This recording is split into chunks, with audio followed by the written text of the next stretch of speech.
Dear student, आप सभी के AP study commerce and English Guruji channel में स्वागत है। आज हम जानेंगे कि अदत्त याचनाएं और उन पर ब्याज से संबंधित पंजी प्रविष्टि किस प्रकार से करनी है। तो यहाँ पर देखिए, अदत्त याचना किसे कहते हैं। अदत्त याचना को हम अवशिष्ट याचनाएं भी कहते हैं और उन पर ब्याज किस प्रकार से लिया जाता है। तो यहाँ पर थ्योरी सेक्शन से हमको समझना है। जैसे यहाँ पर लिखा है, अवशिष्ट याचना या अदत्त याचना जब कंपनी की अंशों की संपूर्ण राशि किस्तों में प्राप्त करती है। जब कंपनी अंशों की संपूर्ण राशि किस्तों में प्राप्त करती है, ये किस्तें आवेदन, आवंटन, प्रथम याचना एवं द्वितीय याचना में बंटी होती है। अंशों के बंटन के बाद अंशों की शेष रकम अंशधारी पर कानूनी रूप से देय होती है। यदि कंपनी द्वारा अंशधारियों से आवंटन तथा याचनाओं की राशि मांगी जाती है किंतु वे फिर भी इसका भुगतान न करें तो इस अप्राप्त राशि को ही अवशिष्ट याचना या अदत्त मांग कहते हैं। मतलब जब कंपनी जो है किस्तों में राशि का मांग करती है और उसमें जो है उसको किसी मांग पर राशि प्राप्त नहीं होती है तो उसे हम क्या बोलते हैं, अदत्त मांग कहते हैं, ठीक है, या अवशिष्ट याचना कहते हैं। अतः वह राशि जो अंशधारियों पर देय हो चुकी है और कंपनी ने उसे मांग लिया है किंतु निर्धारित तिथि तक अंशधारियों ने उसका भुगतान नहीं किया है, अदत्त मांग या अवशिष्ट याचना कहा जाता है। ठीक है, तो इस प्रकार से होगा। और इसकी पंजी प्रविष्टि किस प्रकार से होगी उसको भी देखेंगे। देखिए यहाँ पर क्या लिखा है कि ऐसी दशा में अवशिष्ट याचना खाता डेबिट और संबंधित याचना खाता क्रेडिट किया जाता है। जब अवशिष्ट याचना की राशि प्राप्त हो जाती है तो बैंक खाता डेबिट और अवशिष्ट याचना खाता क्रेडिट किया जाता है। अवशिष्ट याचना की रकम चिट्ठे में याचित पूंजी में से दायित्व में घटाई जाती है, इसे संपत्ति पक्ष में नहीं दिखाया जाता। ठीक है, उसके बाद और एक चीज़ देख लीजिए, अवशिष्ट याचना पर ब्याज भी लिया जाता है। ठीक है, यहाँ पर सीधे हम पंजी प्रविष्टि और आगे बढ़ते हैं। अदत्त याचना पर ब्याज की राशि प्राप्त होने पर हम लिखेंगे बैंक खाता विकलन अवशिष्ट याचना ब्याज खाता से, अवशिष्ट याचना ब्याज खाते या अवशिष्ट याचना पर ब्याज खाता से लिख सकते हैं। ठीक है, तो बैंक खाता विकलन अवशिष्ट याचना पर ब्याज खाता से अदत्त राशि पर ब्याज प्राप्त हुआ। ब्याज की राशि प्राप्त होने पर आप लिखेंगे इस प्रकार से पंजी प्रविष्टि। ठीक है, बैंक खाता विकलन अवशिष्ट याचना पर ब्याज खाता से, और यहाँ पर लिखा है देखिए, बैंक खाता विकलन हो जाएगा बैंक खाता debit to interest on calls in arrears account. ठीक है, इस प्रकार से आपको लिखना है। फिर उसके बाद दूसरा जो कंडीशन निर्मित हो रहा है वो है यहाँ पे अवशिष्ट याचना खाता खोलना। कुछ लेखा शास्त्रियों का मत है कि विभिन्न मांगों के खातों को बंद कर अवशिष्ट याचना खाता खोला जाना चाहिए। राशि प्राप्त होने पर इसे अवशिष्ट याचना में समायोजित किया जाना चाहिए। ठीक है, इस स्थिति में निम्नलिखित प्रविष्टि की जाती है। अवशिष्ट याचना राशि अवशिष्ट याचना खाते में अंतरित करने पर अवशिष्ट याचना खाता विकलन खाली स्थान मांग खाता से, प्रथम इसमें लिखेंगे प्रथम मांग खाता से द्वितीय से, इस प्रकार से आपको लिखना है। अवशिष्ट याचना खाता विकलन हो जाएगा खाली स्थान मांग खाता से, है ना। फर्स्ट काल है, सेकंड काल मतलब प्रथम याचना खाता से, द्वितीय याचना खाता से या आवंटन खाता से जो भी है, ठीक, उस पर लिखेंगे अवशिष्ट याचना या अवशिष्ट याचना खाते में अंतरित करने पर। फिर है अदत्त याचना मतलब मांग राशि जो है प्राप्त होने पर लिखेंगे बैंक खाता विकलन अवशिष्ट याचना खाता से, मिल जाएगा तो। ठीक है, calls in arrears account debit to, खाली स्थान जो है कॉल्स अकाउंट है, उसके बाद बैंक अकाउंट डेबिट टू है कॉल्स इन एरियर्स अकाउंट। ठीक है, अदत्त याचना पर ब्याज की राशि को वर्ष के अंत में लाभ हानि खाते में अंतरित कर देते हैं। इसके लिए निम्न प्रविष्टि होगी। Interest on calls in arrears account debit to statement of profit and loss account. मतलब अवशिष्ट याचना पर क्या लिखा है, अवशिष्ट याचना ब्याज खाता, अवशिष्ट याचना ब्याज खाता विकलन हो जाएगा। क्या लिखेंगे यहाँ पे, लाभ हानि खाता से करके लिखते हैं, है ना, लाभ हानि खाता से। अवशिष्ट याचना पर ब्याज खाता विवरण लाभ हानि खाता से करके लिखते हैं, ठीक है।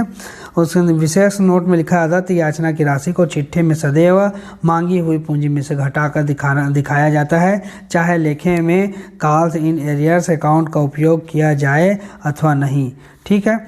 और टिप्पणी में लिखा अवशिष्ट मतलब अदत्त याचना पर ब्याज की गणना जो है पाठ्यक्रम मतलब CBSE सिलेबस में नहीं है, केवल छात्रों के ज्ञान हेतु समझाया गया है, ठीक है।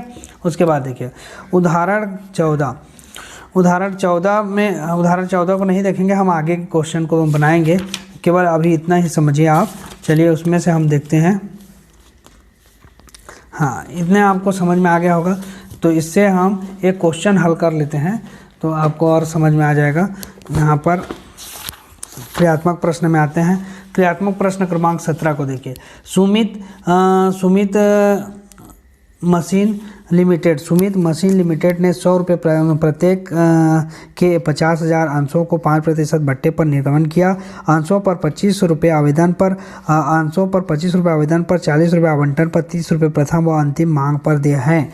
निर्गमन पर पूर्ण विधान प्राप्त हुआ और 400 अंशों पर अंतिम मांग के अतिरिक्त, शब्द को याद रखिएगा, अतिरिक्त संपूर्ण राशि प्राप्त की गई। मतलब बोल रहा है कि निर्गमन पर पूर्ण विधान प्राप्त हो, मतलब पूरा विधान प्राप्त हो गया है और 400 अंशों पर अंतिम मांग के अतिरिक्त संपूर्ण राशि प्राप्त की गई। मतलब जो 400 अंश थे उस पर अंतिम मांग कौन सा है, ये 30 रुपये प्रथम और अंतिम मांग है, इसी में से 400 अंश का जो राशि है वो नहीं मिला और बाकी शेष राशि जो है 50,000 अंशों में से 400 अंश की राशि को प्राप्त नहीं हुआ, बाकी संपूर्ण राशि प्राप्त की गई करके प्रश्न में लिखा हुआ है। बट्टे को आवंटन पर समायोजित किया जाएगा। रोजनामचा प्रविष्टियां और तुलन पत्र तैयार कीजिए। चलिए हम पंजी प्रविष्टि करते हैं, इसका किस प्रकार से होगा। तो यहाँ पर लिखेंगे सबसे पहले तो पहला वाला जो हो जाएगा वो है बैंक खाता विकलन। क्या हो जाएगा, बैंक खाता विकलन। एक मिनट,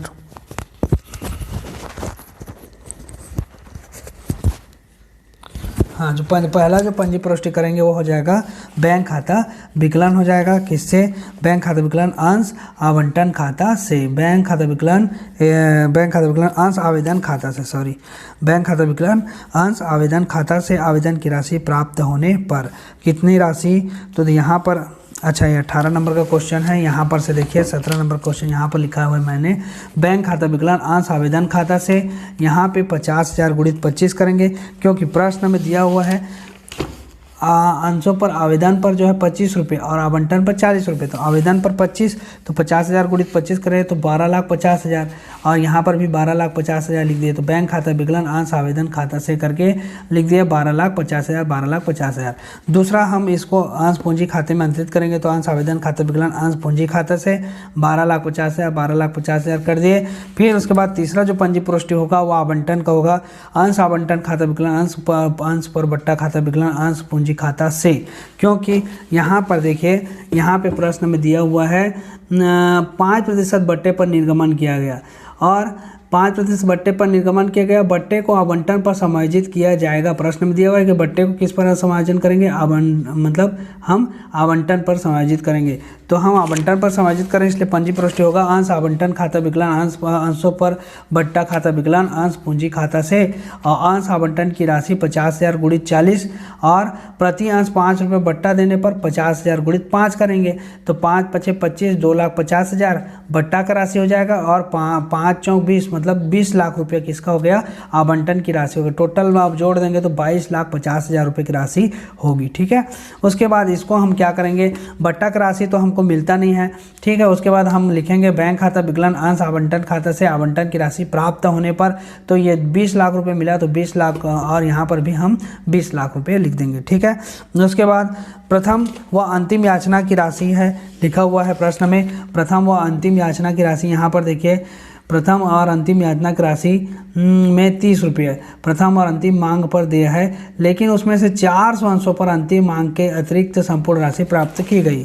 तो 400 अंशों पर नहीं मिला, तो सबसे पहले तो हम लिखेंगे देय होने पर लिखते हैं, फिर उसके बाद प्राप्त में हम जो है उसको माइनस करेंगे। ठीक है, तो अंश प्रथम व अंतिम याचना खाता विकलन अंश पूंजी खाता से, ये यहाँ पर देय हो रहा है ना, अंश प्रथम और अंतिम याचना की राशि प्राप्य होने पर या देय होने पर। ठीक है, तो 50,000 गुणित क्या कर देंगे 30 कर देंगे, तो 5 या 15 मतलब कितना लाख हो गया 15 लाख रुपया हो गया। अब यहाँ पर देखिए बैंक खाता विकलन अदत्त याचना खाता विकलन अंश प्रथम व अंतिम याचना खाता से, अंश प्रथम व अंतिम याचना खाता से, बैंक खाता विकलन अदत्त याचना खाता विकलन अंश प्रथम व अंतिम याचना खाता से।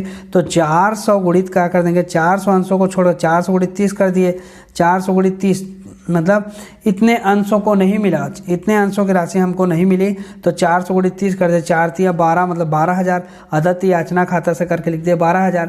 बाकी जो है बैंक खाता से विकलन करेंगे, है ना, बैंक खाता विकलन अदत्त याचना खाता विकलन अंश प्रथम और अंतिम याचना खाता से, बाकी राशि मिल गया तो 14,88,000 रुपये मिल गया और 12,000 रुपये हमको नहीं मिला। ठीक है, उसको हमने लिख दिया, टोटल हम अंश प्रथम और अंतिम याचना खाता से करके 15 लाख रुपये यहाँ पर लिख दिए। ठीक, तो इस प्रकार से जो है यह प्रश्न जो है बनेगा। ठीक है, इस प्रकार से आपको पंजी प्रविष्टि करनी है। जो भी राशि नहीं मिलता है उसको हमको पंजी प्रविष्टि में क्या लिखना है अदत्त याचना खाता लिखना, अदत्त याचना खाता, और वो हमेशा क्या होगा विकलन होगा। ठीक है, कि इस नहीं मिलने की स्थिति में इस प्रकार से होगा। अब हम क्वेश्चन नंबर 18 को चलते हैं। क्वेश्चन नंबर 18 भी ठीक इसी प्रकार का है। क्वेश्चन नंबर 18 को आप देख लीजिए, यहाँ पर लिखा हुआ है महामाया कंपनी ने 20 क्या बोला है 20 रुपये वाले 10,000 अंश निर्गमित किए। 20 रुपये वाले कितने हजार अंश निर्गमित किए 10,000 अंश निर्गमित। राशियाँ इस प्रकार दी थी 10 रुपये आवेदन पर, 5 रुपये आवंटन पर, शेष 5 रुपये जो है प्रथम शेष 5 रुपये जो है अंश याचना पर, है ना, प्रति अंश याचना पर। तो 400 अंशों के एक धारक से याचना राशि प्राप्त नहीं हुई। कंपनी की पुस्तकों में जनरल प्रविष्टियाँ कीजिए। सेम उसी प्रकार का है जैसे हमने क्वेश्चन नंबर 17 को बनाया, लेकिन इसमें जो है बट्टे की राशि के बारे में नहीं है ना, बट्टा इसमें नहीं, बट्टे पर निर्गमन नहीं किया गया है। तो यहाँ पर देखिए पंजी प्रविष्टि भी सेम उसी प्रकार से होगा, केवल लास्ट में आपको लिखना पड़ेगा। देखिए पहला तो हम लिख देंगे बैंक खाता विकलन, बैंक खाता विकलन हो जाएगा अंश आवेदन खाता से करके 1 लाख रुपये, क्योंकि 20 रुपये प्रति अंश है और 10,000 अंश है, तो 20 गुणित 10,000 कर दिए तो कितना हो गया कितना अंश है 1 मिनट देख लेता हूँ मैं, है ना, 10,000 है। हाँ, आवेदन पर जो है 10 रुपये, आवेदन पर 10 रुपये है, तो 10 गुणित मतलब 10 कर देंगे, 10 गुणित 10,000 करेंगे तो हमारा कितना आ जाएगा 1 लाख रुपये आ जाएगा। ठीक है, तो बैंक खाता विकलन अंश आवेदन खाता से आवेदन की राशि प्राप्त होने पर, और अंश मतलब आवेदन की राशि 10 रुपये के हिसाब से आवेदन पर 10 रुपये है, 10 रुपये गुणित 10,000 कर देंगे क्योंकि 10,000 अंशों के लिए, इसलिए फिर अंश आवेदन खाता विकलन अंश पूंजी खाता से अंश आवेदन की राशि को अंश पूंजी खाता में अंतरित करने पर 1 लाख, और यहाँ पर भी 1 लाख रुपये लिख दिए। फिर उसके बाद हमको लिखना है यहाँ पर अंश आवंटन खाता विकलन, अंश आवंटन खाता विकलन अंश पूंजी खाता से 50,000 10,000 गुणित 5 रुपये प्रति अंश जो है आवंटन पर राशि प्राप्त होगा। तो 5,000 5 गुणित जो है 10,000 कर देंगे तो हमारा कितना का 50,000, यहाँ पर भी 50,000, और यहाँ पर लिख देंगे आवंटन की राशि देय होने पर या प्राप्य होने पर। फिर लिखेंगे बैंक खाता विकलन अंश आवंटन खाता से आवंटन की राशि प्राप्त होने पर 50,000 गुणित 50,000 और यहाँ पर भी 50, ये इसी को उतारना है हमको यहाँ पर।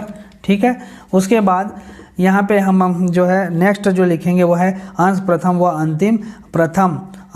व अंतिम याचना खाता विकलन अंश पूंजी खाता से अंश याचना की राशि प्राप्य होने पर, है ना, तो प्राप्य होने अंतिम याचना के 5 रुपये है, तो 10,000 गुणित क्या कर देंगे 5 कर देंगे, तो 50,000 यहाँ पर भी और 50,000 यहाँ पे भी लिख दिए। ठीक, उसके बाद बैंक खाता विकलन अदत्त याचना खाता विकलन अंश प्रथम व अंतिम याचना खाता से।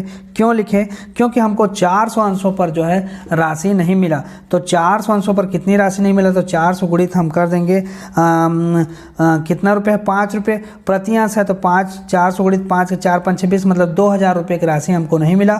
बाकी जितनी भी राशि है वो मिल गया, तो हम बाकी राशि को क्या कर देंगे यहाँ पे 400 का जो भी निकाले उसको माइनस कर दीजिए, है ना, किससे ऊपर वाले से, तो यहाँ पर कितना हो गया, 50,000 में 2,000 माइनस कर दिए तो कितना आ गया, 48,000। तो बैंक खाता विकलन, अदत्त याचना खाता विकलन, अंश प्रथम व अंतिम याचना खाता से 50 है। इस प्रकार से इसको लिख सकते हैं। ठीक है, नहीं मिलता है उसको अदत्त याचना खाता करके लिखेंगे।